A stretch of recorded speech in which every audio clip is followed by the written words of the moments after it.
We are live 364 days a year. What are we doing here? If Dom turns at SummerSlam, I'm shaving my moustache off. I've told you, if that happens, it's going.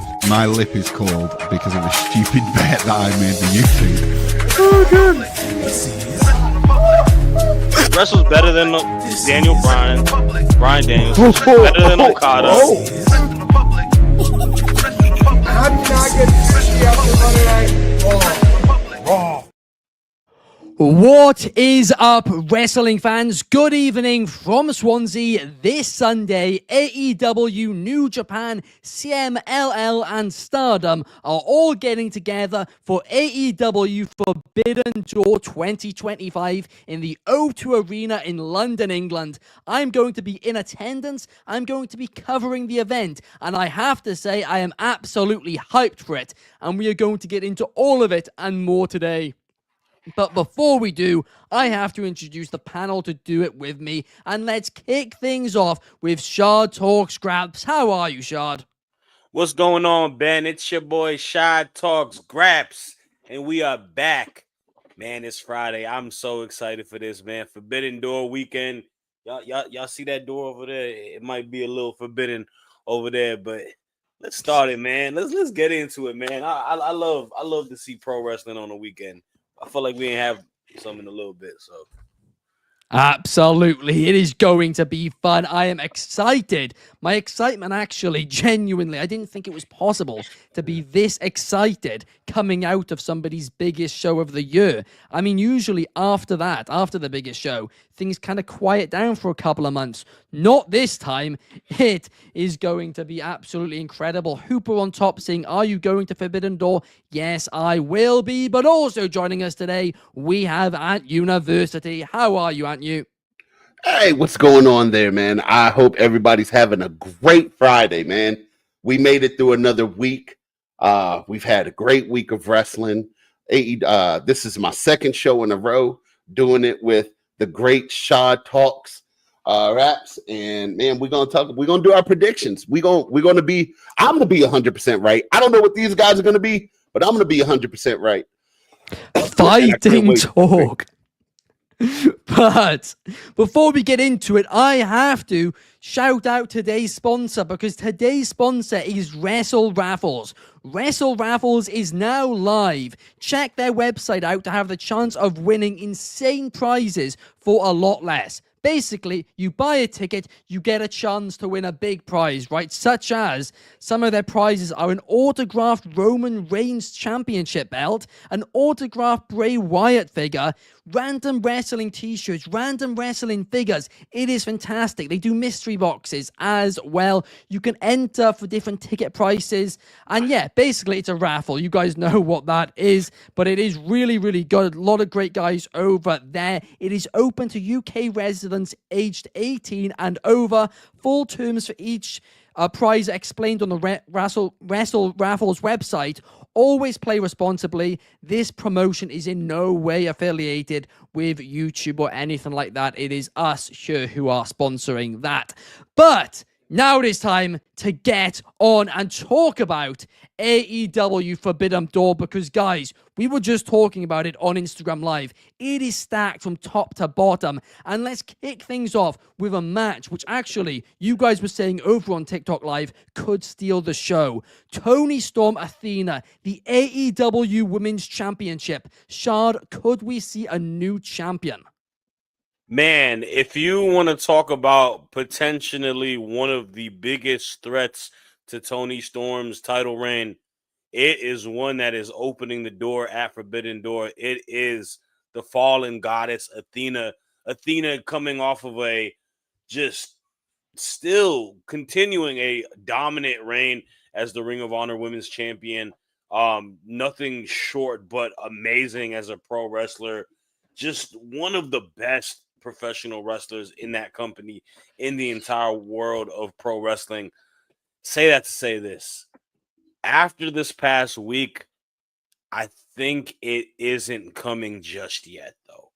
Athena did lose. Well, no, Athena won the match. Her and Mercedes came out victorious, and it's kind of a wrestling trope. I feel like normally if you get the win prior to the pay-per-view, it means you're probably going to lose. But I don't think it's the time just yet. I think Athena still has a lot left with hitting that 1,000-day reign as Ring of Honor Women's Champion, as and then potentially then coming on to the main roster. Maybe after that reign is done, said main roster, coming on to AEW full time after that's done, and maybe having something there. But if Toni Storm wins, and I am picking Toni Storm, by the way, if she wins, I don't think there is a more better resume of title defenses from a champion in pro wrestling this year than her. You talk about beating Mariah May in the Hollywood ending, beating Mercedes, beating Megan Bayne, then potentially beating Athena and having other matches sprinkled in during her title reign. It is one that is one of the most impressive, and it's one of those things where I have to say we sometimes forget how much of an incredible in-ring wrestler she is because she's so remarkable as a character. Toni Storm is the total package of all total packages, and that's not a sexual innuendo like she says. I got her winning. Good for her. We've got a couple of comments here. Fernando saying Athena is going to win. Numero 1 is saying Toni Storm. We've also got Zach in the comments. Happy National Eat a Peach Day. That's what Toni Storm did against Mercedes Monday, wasn't it? I was about to say, it sounds like something Toni Storm herself actually might say in a very different context. But what about you, Ant? What are you predicting? Man, okay, so I'm not gonna Philadelphia Eagle push my way down to the prediction. I'm gonna go ahead and just give you mine straight up. I think this is going to be the match where Toni Storm is going to solidify her 2-time Female Wrestler of the Year award-winning performance. This match is going to be insane. Like I said yesterday, Athena is probably the most athletic woman on the AEW roster. But when you want to talk about all-around wrestler, when it comes to promos, everything, there's no one better than Timeless Toni Storm. And at the end of the match, Timeless Toni Storm is going to have her hand raised and still be the AEW Women's Champion.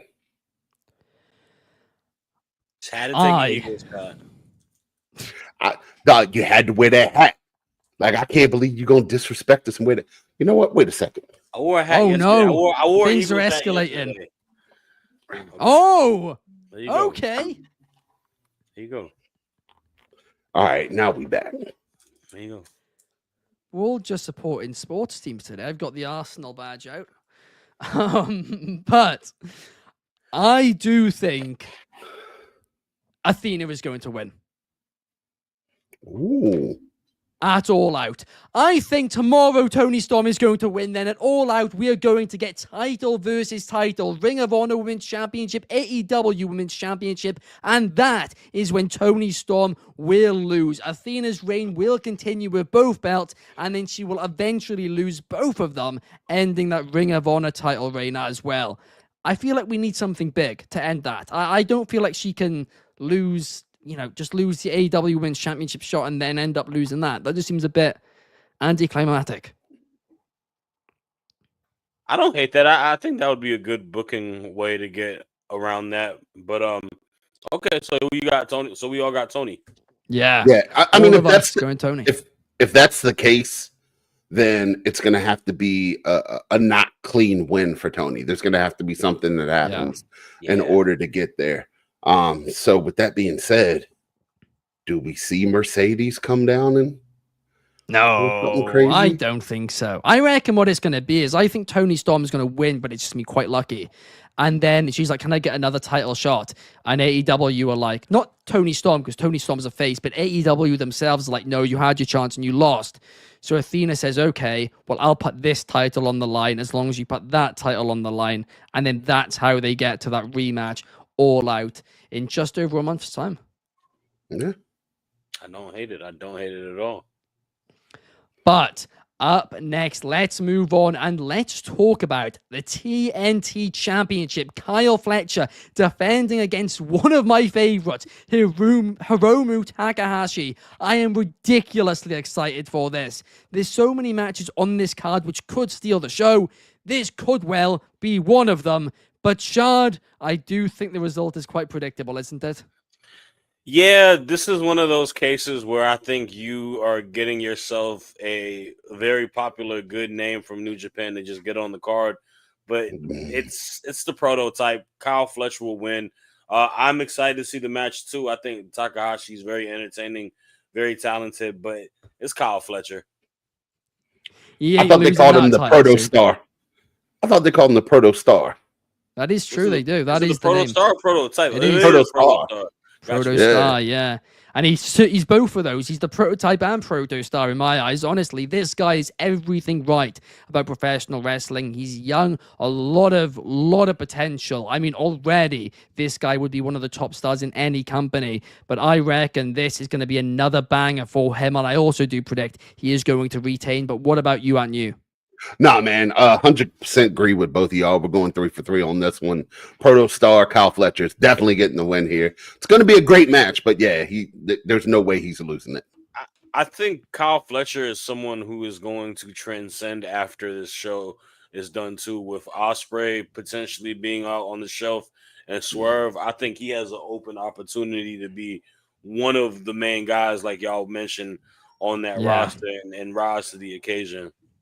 I hope you're right, Chad. I really, really do. Fernando says Kyle all the way. Numero 1 says Kyle Fletcher will retain. His next opponent will be Hawk or Darby Allin. Both of those I'd like to see, but especially Hawk because I want to see him in an actual title feud. But up next, let's talk about the return, the reunion of Adam Copeland and Christian Cage. Edge and Christian back again.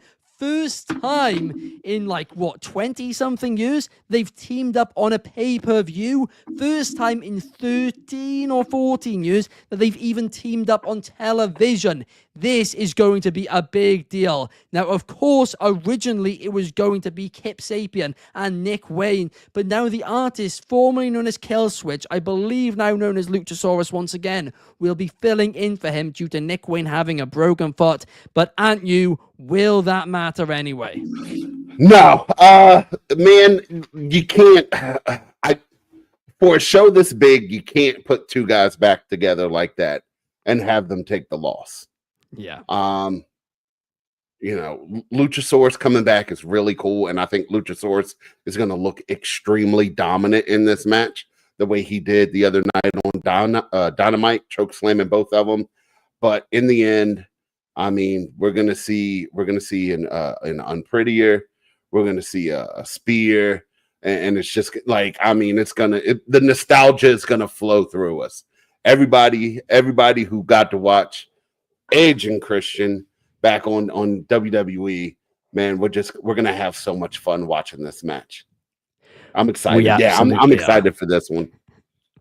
We truly are. Numero 1 says Copeland and Cage will win, and we will probably see them go after FTR afterwards. I'm sure we'll get into that later. But Shard, what about you? Who do you think's winning?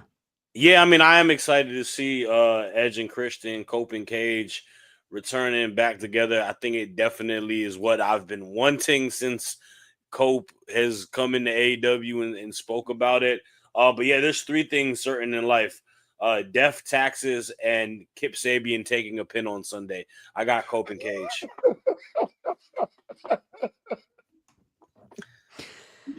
Sorry, Kip. I am sorry, buddy. He's gonna be on that ground for 1, 2, 3. You are right. I mean, it's an absolute. I think it was a certainty before the switch was even made, but now it's a definite certainty.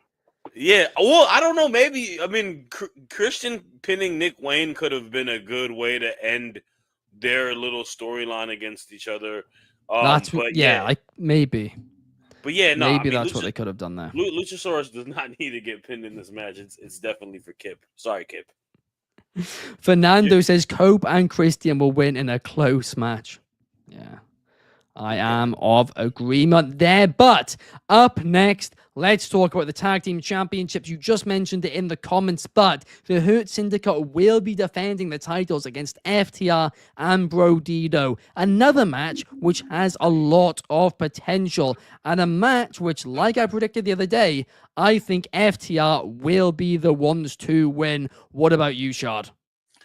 Yeah, I think them adding a third team definitely makes me think that it's going to be FTR while keeping the Hurt Syndicate strong and not having them take a pin. It's unfortunate because I'll be honest with you, I really like Brodito as a team. I think Bandito might be one of the best, luchadors out there right now. He's so incredible, and then Yes. Brody, man, he's like one of my favorite big guys. But I think they're unfortunately one of those guys is going to take the pin, and FTR will win the titles and kind of break off this whole tag division aspect for Lashley and Shelton.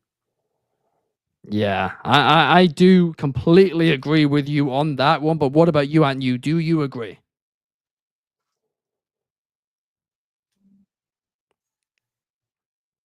Yeah, I agree. There's going to be an and new.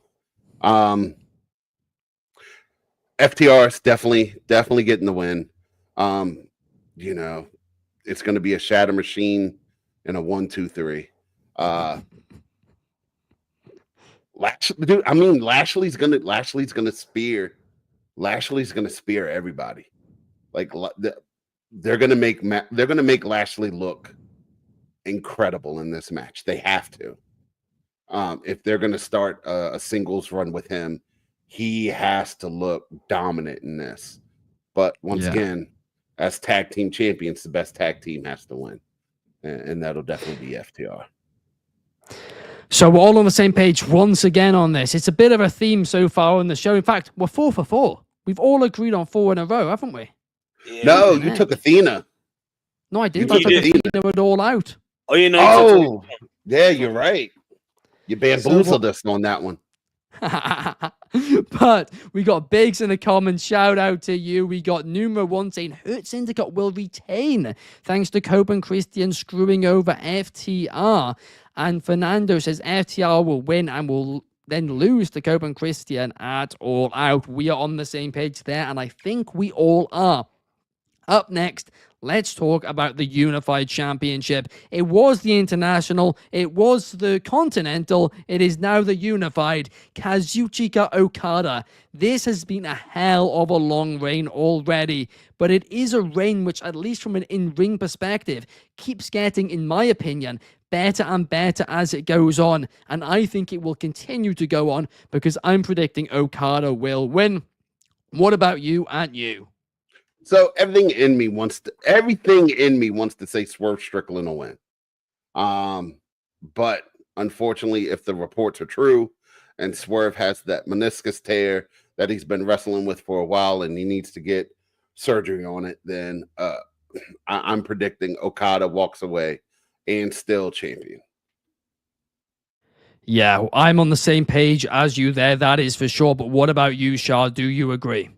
Yeah, I think Swerve kind of publicly putting it out there that he's kind of dealing with an injury only makes me just think that he can't win this match because he needs to go ahead, take a little time off, get right, repair what he needs to repair. But I also think it's a bit of a way to keep Okada continuing this strong title reign. I feel, to your point, it has been a long one historically, but I feel like now it feels fresher, rejuvenated since all the belts are unified together, and he just came off a title defense and beating Kenny. So I think you get Kenny, then you get Swerve, 2 solid title defenses against 2 of the biggest wrestlers in the company. It just legitimizes and makes Okada even more of an important champion. So I got him retaining. There we are then. Again, all on the same page. 5 in a row. Numero 1 says, I kind of want Swerve to win the title, but Okada is definitely retaining. That comment, the Polar Knights is hilarious. As a barber, I love this. This is every stage of beard. That is sorry. So... I read that, man. That got me. That's so good. I was why are you laughing? Like, that's why you're laughing. Great comment, Polar Knights. So funny. Oh my gosh, that is crazy. That is every absolutely stage. Wild. Oh man. Just know who the final boss is right here. Oh man. I'll get there one day. I'll get there one day. I actually don't like it when it gets long. I Nah, hate me it. neither, If man. it gets too long, it starts itching. I don't like it. Maybe I need better beard oil. Beard oil sponsor us. Somebody's big beard oil. But next we got to talk about the TBS Championship, a match which, in my opinion, could steal not just this show but the entire weekend. I mean, look, this is kind of being overlooked, I feel like, heading into this show. But these four ladies in it, Mercedes Moné, arguably, in fact, in my opinion, the second best women's wrestler in the world, only behind Io Sky, but very, very close. Then Alex Windsor, somebody who has been killing it in the UK scene and Japan for quite a number of years, has now arrived in AEW and so far is doing incredible things there as well. But then we got Bozilla, someone from CMLL. People aren't really... Sorry, Bozilla's not from CMLL.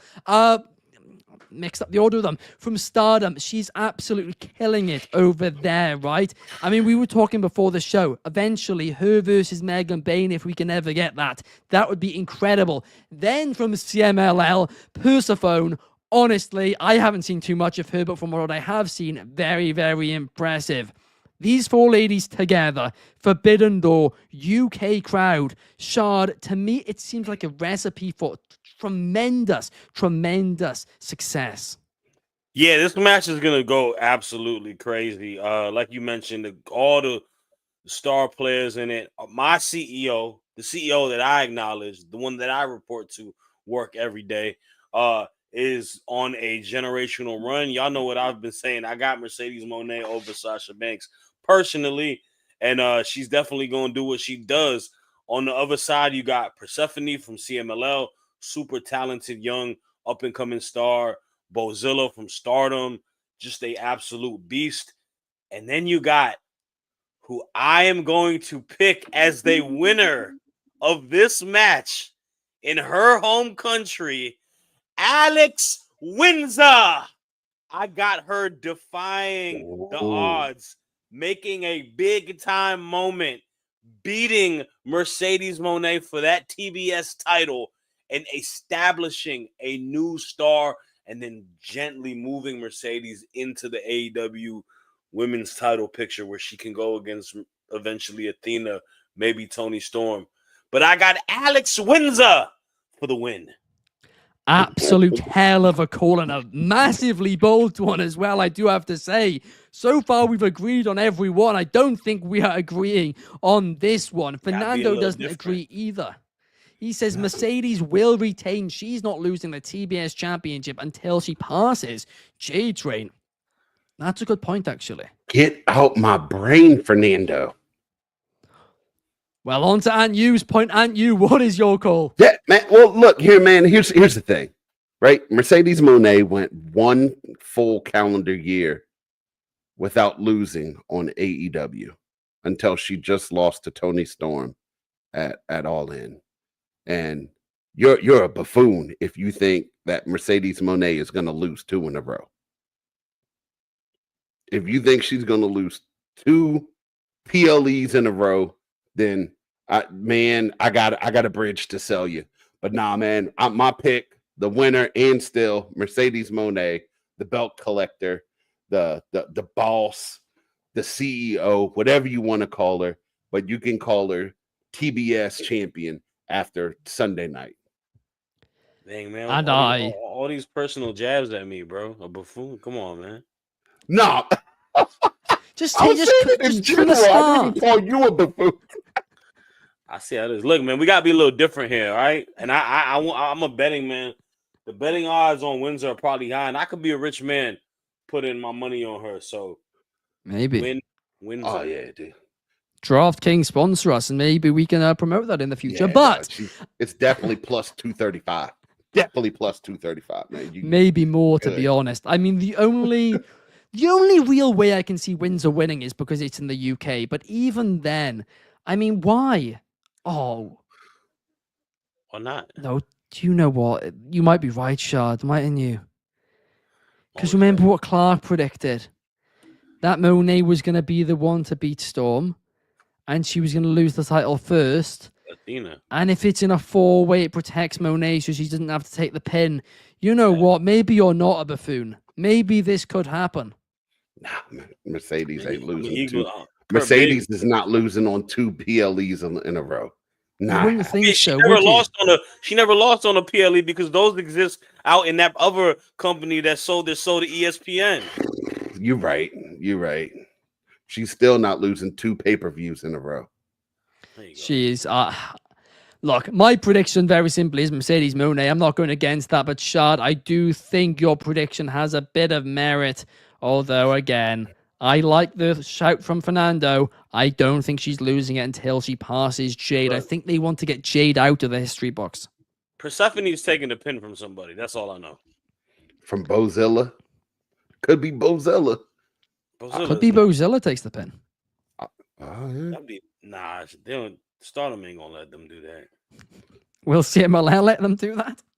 I don't know. Maybe one of them two gotta lose. It's probably gonna be Persephone. Windsor takes the pin. Imagine that in her hometown. Are we right? How many pins did Sasha Banks take in Boston? Man, God, it was terrible. They treated her so bad. My dog's dreaming. Well, up next, let's talk about the lights out steel cage match. On one team, you've got Jon Moxley, Claudio Castagnoli, Gabe Kidd, the Young Bucks, going against Darby Allin, Will Ospreay, who will need neck surgery after this match, Tanahashi, who is retiring at the end of this year, Kenny Omega, and Kota Ibushi. Lights out, steel cage, never before seen. This match, look, it's going to be chaotic. I'm not exactly sure how it is going to work. It's a lot of people and not a lot of space. There's also a lot of injuries involved heading into this match. Gabe Kidd also is recovering from an injury. I'm going to be honest, I do have some fears. I really, really do. But I also have a lot, and I mean a lot of excitement.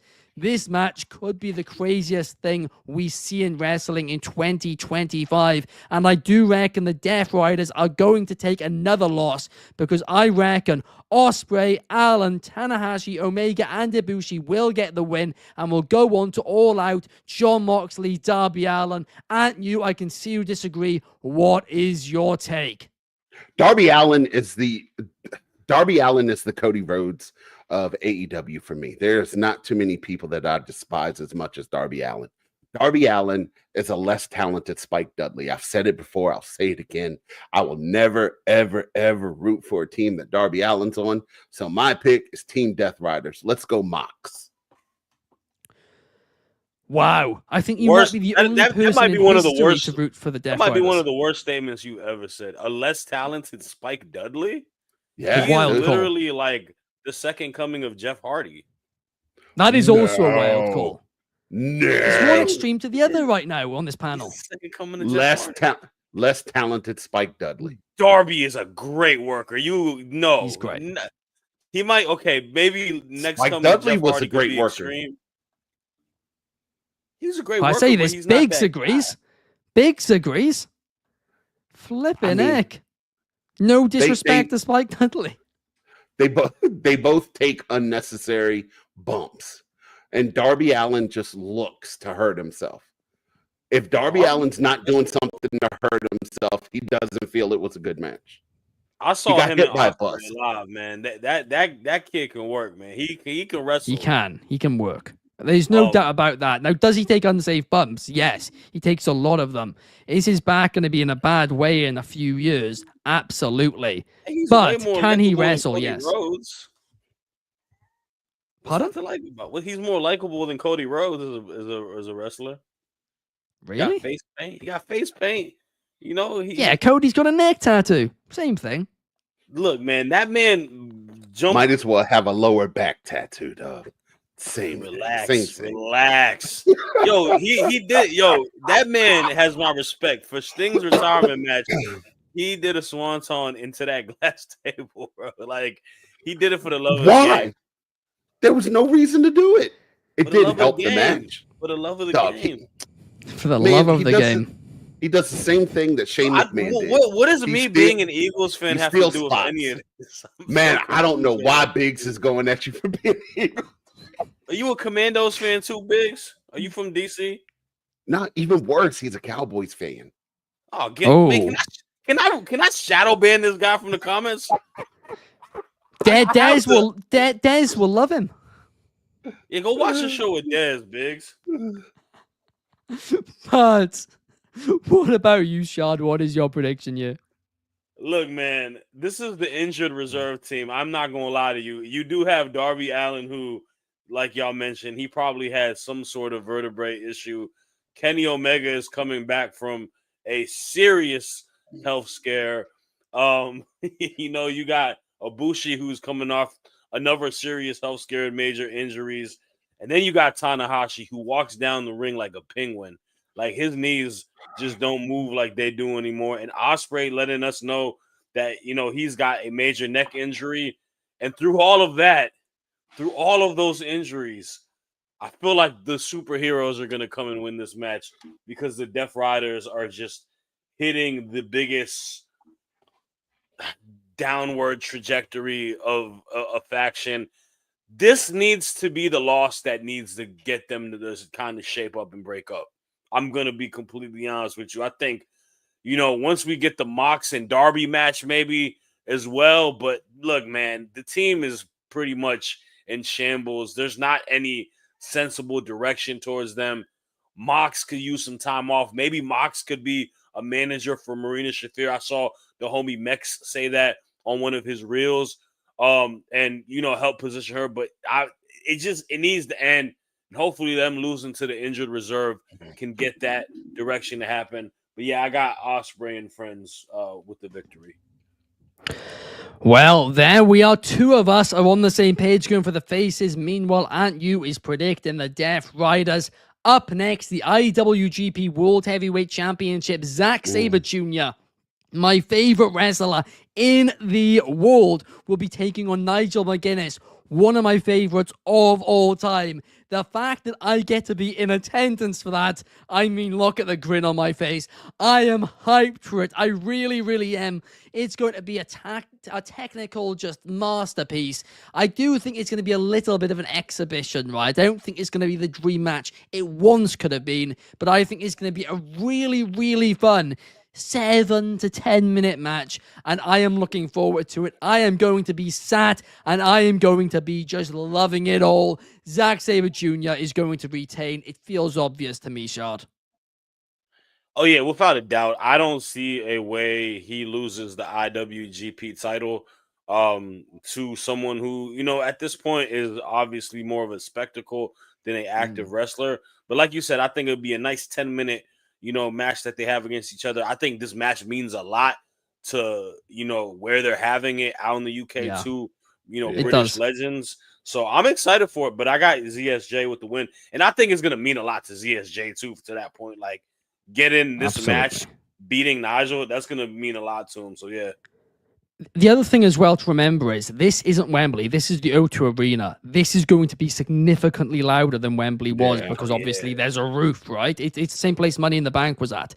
It's going to be electric, and this crowd is going to eat up technical wrestling because it is a UK crowd. That is the difference. We have been brought up on that style. It's going to be just electric. But aren't you? Do you agree? I wholeheartedly agree. This is a hometown match, right?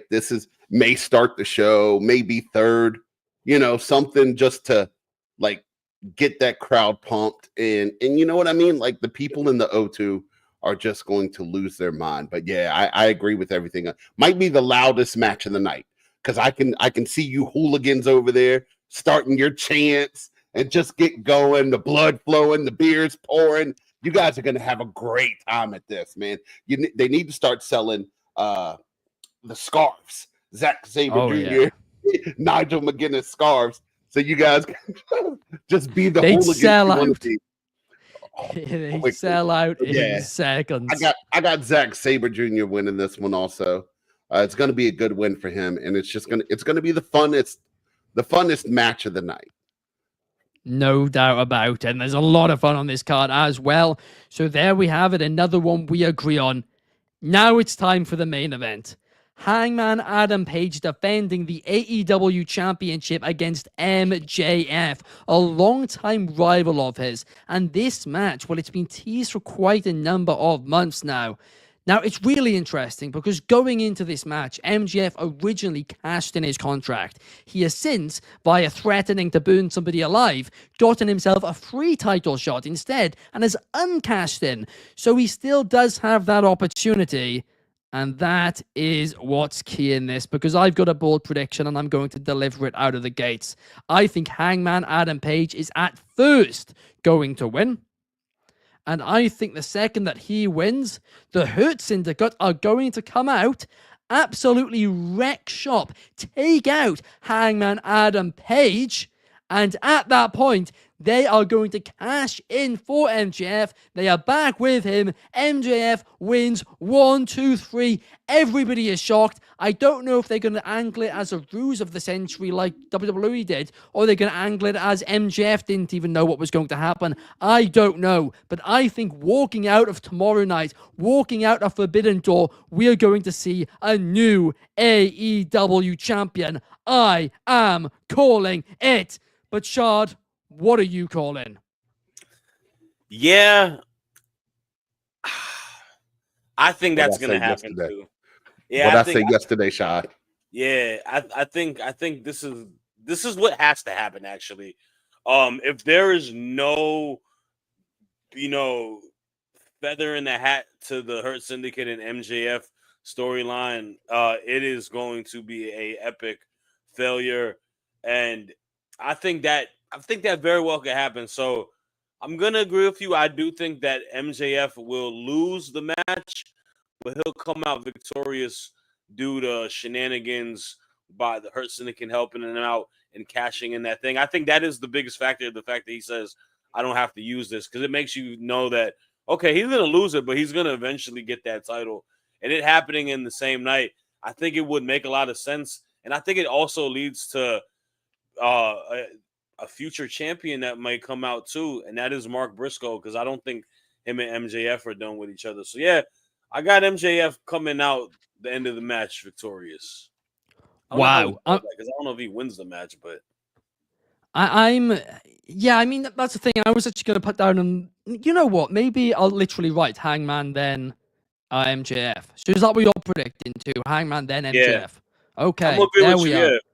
I'm actually, to be honest with you, I thought you were going to come out the gate and was like, no, what are you on about? So I'm surprised you are agreeing, but somebody else who is agreeing. And numero one, I swear on my life, I did not see this comment before I said what I said. But he says literally the exact same thing. Great minds think alike. And we are on the same page about that one as well. Biggs is saying that is crazy, but might happen. But Ant, what do you think is going to happen? Well, for all the people that were here yesterday, and you can go back and rewatch the show, I said the exact same thing. We are sharing a brain, Ben, and I like it. I said the exact same thing was going to happen, but I could see Mark Briscoe coming out and causing MJF the match, and then all heck breaking loose, and that's when MJF cashes in after the Hurt Syndicate comes down. Helps even up the odds, and the numbers are in their favor, and everyone gets taken out. So yeah, I agree wholeheartedly with both of you, man. I think Adam Page wins the initial match, and then MJF cashes in and walks out. I'm going to be honest. Full disclosure, I haven't seen yesterday's daily. I've been very, very busy today, but I am stunned we're all on the same page about this. I thought this segment was just going to be the complete shock.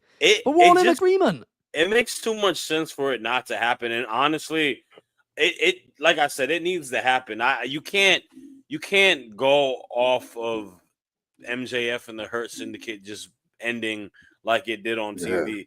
Because if that happens, then all the rumors and rumblings is what may be true at it. But yeah, I think plus we need Lashley and MJF for the world title. Like, kind of similar to, someone who reminds me of MJF a little bit, The Miz. Remember when he cashed in to become world champion? Actually, yeah. And then Lashley beat him. So during the pandemic, yeah. Could see it happen. could very well see it happen, and I'm excited for this. I mean, I hope the worst case sure is Hangman wins, and I would like Hangman to have a longer reign, but my point is, the worst case scenario is if Hangman wins this, then the storylines just go on. MJF still has this contract, and they never address the Hurt Syndicate. If that happens, I mean, that is going to be some of the worst booking in AEW we have seen for a long, long time. Hangman is someone that can always come back to the title. I don't think every title reign needs to be significantly long or anything. The story matters more than anything, you know? You're right, but at the same time, his first title reign, let's not forget, it didn't go to plan. It was not a long title reign. The Punk stuff completely it ruined it. Let's be honest here. He's like Drew McIntyre, though. Like, I think he's so good of a storyteller in ways to, like, handle, like, he just gets thrown the adversity towards him, and then that's the news story. This is another wrinkle where, like, to me, I feel like he's so good on the chase, and to create situations to get him back on the chase is best bet more than anything. Because, like we were saying earlier, man, like, if these two guys are out for a while, your lack of stories with on the top of the division, you need to find something that's gonna sell a ticket. And putting Lashley, putting MJF at the top as the bad guys who are the champs, and then maybe Hangman coming for a Lashley, or coming for MJF. I would personally like to see MJF lose to Lashley down the road, right? And then Lashley be world champ, and then we get a Lashley and Hangman feud. Like, oh my God, that would be crazy. Yeah. Well, like I said, the beauty of it, especially if the Hurt Syndicate loses the tag team titles, and then you have MJF, the Outcast being the main face of the Hurt Syndicate, that story between him and Bobby and the jealousy with Bobby writes itself. You don't need good writers to tell that story. It's right there. Brash MJF being just MJF, and then Bobby looking at him. The Hurt Syndicate helps him retain a couple times, and then he starts getting too big for his britches. I'd love it. I'd really love it. I mean, numero one is maybe the wildest shout of the entire show. MJF versus Bobby Lashley in a hair versus title match. Imagine them trying to cut off Bobby's hair, only to not have any hair at all. Where do you get this stuff, numero one? But I love it. Great comedian. But guys, that does bring us to the end of the show this Sunday. Make sure to check out Forbidden Door. I will be there. I will have a vlog coming out. I will hopefully have a video from the press conference coming out as well. A lot of stuff is going to be going on, and I am excited for it. Make sure to check out tomorrow, Wrestling Republic's daily broadcast, normal time, 8 p.m. UK, 3 p.m. Eastern, 12 p.m. Pacific. But then on Sunday, there will be a time change again, because the daily broadcast will take place immediately following Forbidden Door. It will be a Forbidden Door post-show, so make sure to check that out as well. Thank you to Shard Talk Scraps. Thank you to Ant University for joining me here today, and thank you to everybody in those comments. We really appreciate you watching. We'll see you guys tomorrow. Peace. I love that.